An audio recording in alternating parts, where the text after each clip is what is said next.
Salam sejahtera, nama saya Delna Idora Didasius, bernomor metrik di 202411110360.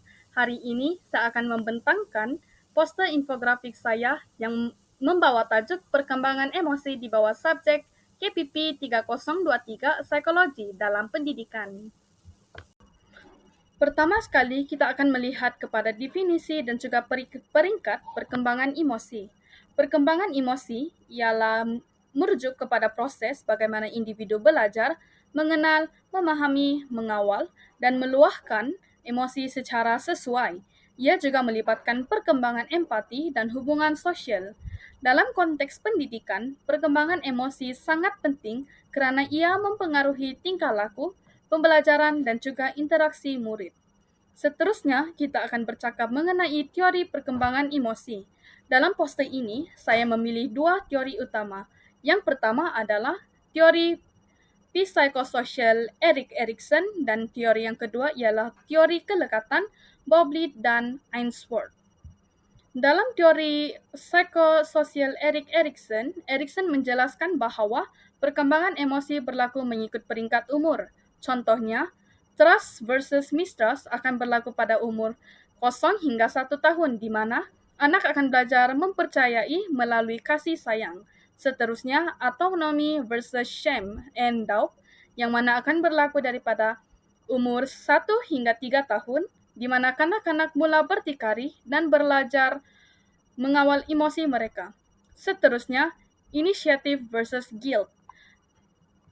Teori ini akan berlaku pada 3 hingga 6 tahun di mana mereka mula mencuba perkara baru dan belajar mengurus perasaan mereka. Seterusnya, kita akan melihat kepada teori kelekatan Bowlby and Ainsworth. Teori ini menekankan hubungan rapat antara kanak-kanak dan juga penjaga. Kelekatan yang selamat menghasilkan keyakinan diri, kestabilan emosi, dan juga kemampuan dalam mengurus tekanan dengan lebih baik. Seterusnya, kita akan melihat pula kepada peringkat perkembangan emosi. Perkembangan emosi berlaku secara berperingkat mengikut umur. Daripada 0 hingga 2 tahun, bayi mula menunjukkan emosi asas seperti gembira, takut, dan juga marah. Mereka sangat bergantung kepada penjaga untuk ketenangan.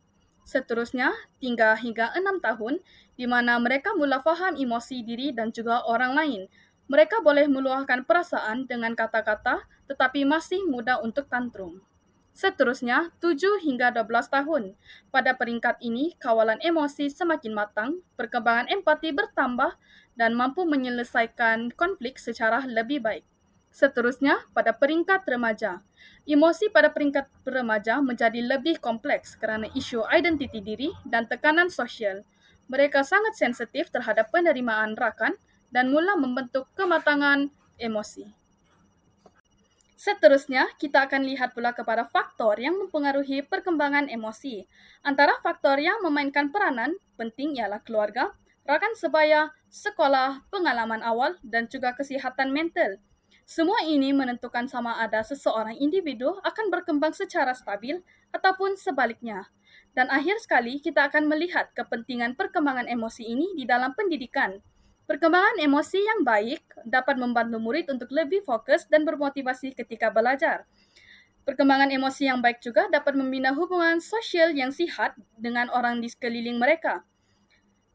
Dapat mengawal tingkah laku juga merupakan salah satu kepentingan perkembangan emosi. Selain itu, dapat mengurangkan masalah disiplin dan meningkatkan kesejahteraan mental serta prestasi akademik.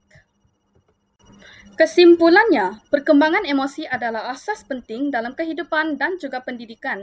Dengan sokongan daripada keluarga, guru, dan persekitaran sekolah, murid dapat membentuk kestabilan emosi yang membantu mereka untuk belajar dengan lebih berkesan dan berkembang secara menyeluruh.